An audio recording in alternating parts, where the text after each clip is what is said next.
దేవుని పరిశుద్ధమైన గ్రంథములో యేసుక్రీస్తు ప్రభువారి గురించి ఒక గొప్ప మాట రాయబడినటువంటి మాట ఏమిటంటే, ఆయన చేసిన అద్భుత కార్యములు, ఆశ్చర్యకరమైన కార్యములు అవి రాయాలి అంటే ఈ భూప్రపంచమే చాలదంట. ప్రపంచంలో ఉన్నటువంటి భూమి చాలదంట. అన్ని గొప్ప కార్యాలు చేశాడు యేసుక్రీస్తు ప్రభువారు. దేవుని స్తోత్రం. ఏదో మచ్చు కొన్ని మాత్రమే రాయించి ఉంచాడు పరిశుద్ధాత్మ దేవుడు. అన్ని రాస్తే భూలోకమైన చాలదని. యోహాను సువార్త 21 వచ్చిన ఇంకా అనేకములు కలవు, ప్రతి దానిని వివరించి రాసిన ఎడల అటు వ్రాయబడిన గ్రంథములకు భూలోకమైనను చాలదని. అందుకని నేను ఆరాధిస్తూ ఉన్నప్పుడు, ఆయనను కీర్తిస్తున్నప్పుడు మనలో పరిశుద్ధాత్ముడు పనిచేస్తూ ఉంటే దుఃఖం పొంగిపోలు రావాలి. నువ్వు నిలబడిన చోటే నిలబడిన వాడుగా కరిగిపోవాలి. నీ హృదయం వేదనతో దేవునికి భయభక్తులు కలిగినటువంటి జీవితంలో నిండాలుగా హృదయపూర్వకంగా ప్రభు నామాన్ని స్తుతించే వారమై ఉంటే మనం దుఃఖం పొంగిపోలు వస్తుంది. దేవునికి స్తోత్రం. ఆ కన్నీరు ఏం చేస్తుంది? మనల్ని, మన ఆత్మను, మన దేహాన్ని, మన హృదయాన్ని శుభ్రం చేస్తాం. దేవునికి స్తోత్రం. బాహ్యంగా ఉన్న నీ ఇంటిని శుభ్రం చేసుకోవడానికి ఉపయోగపడేది నీళ్లు. దేవునికి ఇల్లైనా నీ దేహం అనే ఇంటిని శుభ్రపరచుకోవడానికి, నీ దేహం అనే లోపల ఉన్న హృదయాన్ని శుభ్రపరచుకోవడానికి ఉపయోగపడేది కన్నీళ్లు. దేవునికి స్తోత్రం. అదే కన్నీటి ప్రార్థన. దానివల్ల నీ హృదయం తేలికైపోతుంది. ఎంత కన్నీరు కాల్స్తావో అంత నీ హృదయంలో ఉన్న భారం తొలగిపోదు. నువ్వు దేవుని సన్నిధికి రాకుండా, దేవుని సన్నిధిలో గడపకుండా నువ్వు పవిత్రుడు అవటం అసాధ్యము. నువ్వు ఎక్కడ రక్షించబడ్డావో, ఏ గుంటలోంచి త్రవ్వబడ్డావో, ఏ బండ నుండి చెక్కబడ్డావో, దేవుడు నీకు ఎక్కడ అవకాశం ఇచ్చాడో, దేవుడు నిన్ను ప్రేరేపించి, దేవుడు నిన్ను ఎన్నుకొని, నిన్ను కోరుకొని ఈ సన్నిధికి పంపించాడంటే నువ్వు ధనిడవు, ధనిరాలవు. దేవునికి స్తోత్రం. దేవునికి స్తోత్రం. అలాగ చేర్చబడిన నీ జీవితంలో అంతవరకు నమ్మకంగా నువ్వు జీవించగలిగితే దేవుని రాజ్యం తప్పకుండా దేవుడు నీకు అనుగ్రహిస్తాడు. దేవునికి స్తోత్రం. అందువలన ఇక్కడ చెప్పబడుతున్న మాటల విషయంలో నువ్వు జాగ్రత్త కలిగి, ఇక్కడ చెప్పబడుతున్న ప్రతి మాట, ప్రతి హెచ్చరిక ఒక్కళ్ళకి కాదు, అందరికీ. దేవునికి స్తోత్రం. అందరికీ అలా చెప్పబడుతున్నప్పుడు ఎవరైతే విని దాన్ని చేర్చుకొని హృదయాన్ని సరి చేసుకొని దేవుని భయభక్తులు కలిగి జీవిస్తారో వారికి మాత్రమే పరలోక రాజ్యం. అందుకని నేను బాప్తిసం పొందాను కంటే కుదరదు. బాప్తిసం పొందిన అయ్యా అంటే కుదిరే పని కాదు. బాప్తిసం పొందిన వారు కూడా ఉన్నారు, 10 మంది కన్యకులు.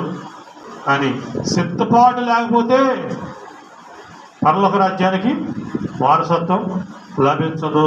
సిద్ధపాటు కలిగినటువంటి జీవితం కావాలి. సిద్ధపాటు కావాలంటే దిద్దుబాటు కావాలి. దిద్దుబాటు. అందుకని మనం దేవుని సన్నిధికి రావాలి, ప్రార్థన చేయాలి, ప్రభు సన్నిధిలో మనం గడపాలి అని దేవాదేవుడు శరీరానికి ఉన్నప్పుడు అనేక సార్లు చెప్పారు. ఆయన ఏం లేక, ఏ పొదువై ఆయన ప్రతిరోజు దేవాలయానికి వెళ్ళేవాడు. ఆయన ప్రతిరోజు వెళ్ళేవాడా దేవాలయానికి? ఉందా?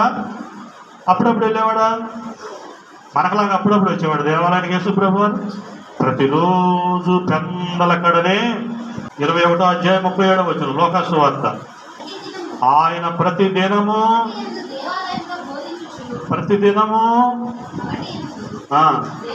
దేవాలయములో గడుపుతా ఉన్నాడు. రాత్రి వేళ ఒలివల కొండకు వెళుతూ కాలం గడుపుతున్నాను. ప్రజలందరూ ఆయన మాట వినుటకు దేవాలయములోనికి వచ్చారా? ఎక్కడ పడితే అక్కడ ఉన్నాను, చూద్దాం, చేద్దాం అనుకున్నాడు. కానీ దేవాలయం అనేది చాలా ప్రాముఖ్యమైనటువంటి స్థితి. అందుకని యేసు ప్రభు మనకు నేర్పించడానికి వచ్చాడు కనుక ఆయన కూడా ప్రతి దినము దేవాలయానికి వెళ్ళేవాడు, అక్కడ దేవుని సువార్త ప్రకటించేవాడు. అలాగా ఆయన దగ్గరికి వచ్చేవారు కూడా ఎలా వచ్చేవాళ్ళంట? పెందల కడనే వచ్చేవాళ్ళంట. పెందల కడనే వచ్చేవాళ్ళు. కనుక చాలా జాగ్రత్తగా ఉంటారు. ఆయన ప్రతిరోజు దేవాలయంలో గడిపేవాడు. కనుక మనం కూడా దేవుని సన్నిధిలో గడుపుతాం. నీ సన్నిధిలో సంపూర్ణమైన సంతోషము కలదు. నీ సన్నిధిలో సంతోషము కలదు. నీ కోడి హస్తములో నిత్యాసుఖము ఆపసగి కాపాడు. నీ కోడి హస్తములో నిత్యాసుఖము ఆపసగి కాపాడు. నా జీవిత యాత్రలో ప్రభువా నీ పాదమే శరణం.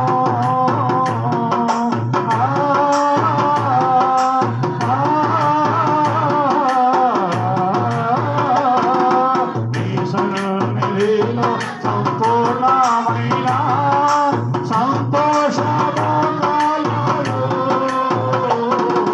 నీ సన్నిధిలో సంపూర్ణమైన సంతోషము కలదు. దేవునికి స్తోత్రం, దేవునికి స్తోత్రం. ఆయన సన్నిధిలో సంపూర్ణమైన సంతోషం. ఈరోజు నా సంతోషం లేక, సమాధానం లేక, కుటుంబంలో ఐక్యత లేక, కుటుంబంలో గలిబిలై ఇబ్బందికరమైన పరిస్థితి, ఇబ్బందికరమైన కులంలో జీవిస్తూ చాలా మంది బ్రాండ్ షాపుల దగ్గర గడుపుతారు, సినిమా హాల్లో గడుపుతూ ఉంటారు, లేదా లోకంలో ఎక్కడెక్కడ గడుపుతూ ఉంటారు.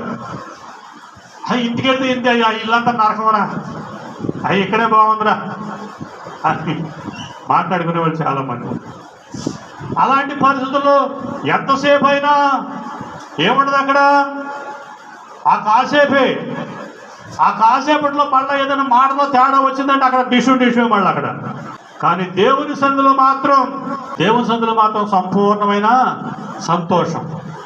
ఆ సంపూర్ణమైన సంతోషాన్ని నువ్వు కలిగి జీవించడానికి దేవుని సన్నిధి రావాలి.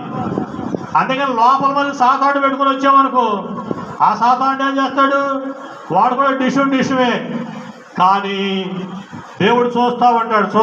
చాలా జాగ్రత్త. ఆయన సన్నిధిలో మనం భయభక్తులు కలిగి జీవించే వారంగా మనం ఉండాలి. దేవుని సన్నిధిని రాజు అయిన దావీదు వచ్చి ఏం చేశాడు, ఆయన పాదాల దగ్గర కూర్చోండి, దేవుని సన్నిధికి వచ్చి కూర్చుండి ఇలాగ మనవి చేశాను. అలాగ నువ్వు దేవుని సన్నిధికి వచ్చి దేవుని సన్నిధిలో కూర్చుండి మర్యాదగా, యథార్థంగా, హృదయపూర్వకంగా ఆయనకు నీ అక్కర్లు చెప్పుకునేవాడుగాను ఉండాలి. ఆయనకు నీ అవసరాలు చెప్పుకునేదానిగాను ఉండాలి. నీ కుటుంబం కోసం, నీ కుటుంబ అభివృద్ధి కోసం, నీ బిడ్డల కోసం నువ్వు ప్రయాసపడేవారుగాను ఉండాలి. అంతేగాని నేను చాలాసార్లు చెప్తూనే ఉన్నా, పునాదులు పాడైపోగా నీతిమంతులు ఏం చేయగలరు? పునాదులు పాడైపోగా నీ తండ్రిలాగా నువ్వు జీవించవద్దు, నీ తల్లిలాగా నువ్వు జీవించవద్దు.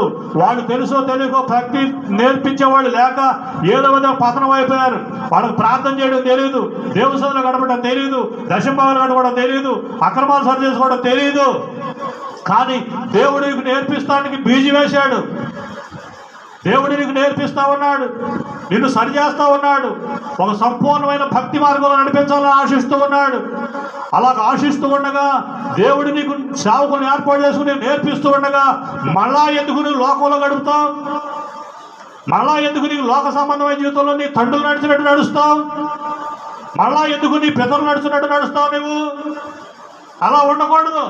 అలా ఉంటే నీ పితరులు చేసినటువంటి స్థితిగతులు బట్టి నీ స్థితి ఏ విధంగా అధ్వానమైన స్థితిలోకి వెళ్ళిపోయిందో, నీవు ఇప్పుడు గడుపుతున్న స్థితిని బట్టి రేపు నీ పిల్లల స్థితి కూడా అలాగైపోద్ది అని దేవుని వాక్యం తెలియజేస్తా ఉంది.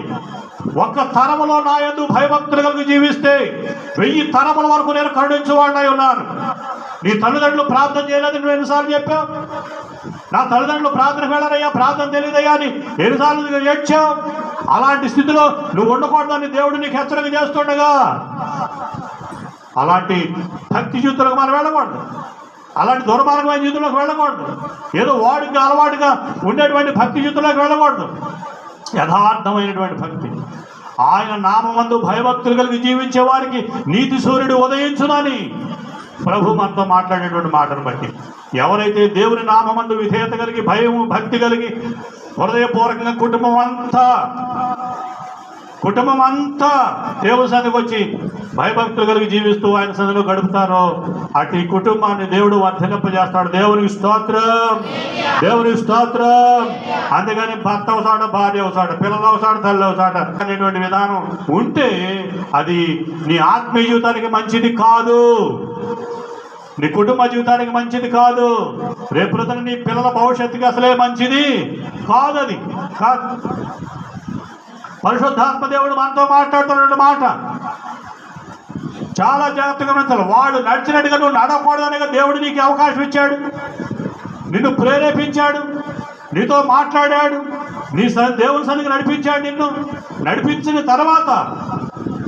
నడిపించబడిన తర్వాత కొన్నాళ్ళు మంచిగా నడిచి ఆ తర్వాత ఎందుకు మళ్ళా నువ్వు నీ పితరుల మార్గంలోకి వెళ్ళిపోతావు? అది దుర్మార్గం అని ఇర్మియా ప్రవక్త ద్వారా పరిశుద్ధాత్మ దేవుడు చెప్పినటువంటి మాట. మార్గములో నిలిచి చూడుడి, పురాతనమైన మార్గం గురించి విచారించుడి, మేలు కలుగు మార్గం ఏది అని అడిగి అందులో నడుచుకోనండి. అలాగ మేలు కలిగే మార్గంలోకి దేవుడు నిన్ను నడిపిస్తే ఆ మార్గాన్ని విడిచిపెట్టి నీకు నీవే కదా ఈ శిక్షను పొందుకున్నావు అని మరోసారి మాట్లాడుతూ ఉంటాడు. కనుక మనం చాలా జాగ్రత్తగా గమనించాలి. ఈ లోకంలో నువ్వు అనుకుంటున్నావు ఏమవుదులే, ఏం కాదులే, ప్రార్థన మానేసినా ఏం కాదులే, ప్రార్థనకి వెళ్ళిపోయినా ఏం కాదులే అనుకుంటున్నావు. కానీ యేసుక్రీస్తు ప్రభు వారికి ఏం తక్కువయ్యని ఆయన ప్రతిరోజు దేవాలయానికి వెళ్ళాడు. ఆయన ప్రతిరోజు దేవాలయంలో దేవుని స్తుతిస్తూ ఉన్నాడు, ఆయనకు వచ్చిన ప్రజలకు బోధిస్తూ ఉన్నాడు, ఏకాంతానికి వెళ్ళి ప్రార్థన చేస్తూ ఉన్నాడు. ఏం తక్కువ ఆయనకి? దేవాది దేవుడే కదా ఆయన, సర్వ సృష్టికర్త ఆయన, సర్వాధికారి అయినటువంటి ఆయన. లోకంలో ఉండగా మానవాడిగా ఆయన పుట్టిన తర్వాత మానవుడు ఏ విధంగా జీవించాలో ఆ విషయాలకు కూడా నేర్పించాడు. కనుక ఆయన నేర్పించిన మార్గంలోనే మనం ఉండాలి. దేవునికి స్తోత్రం, దేవునికి స్తోత్రం.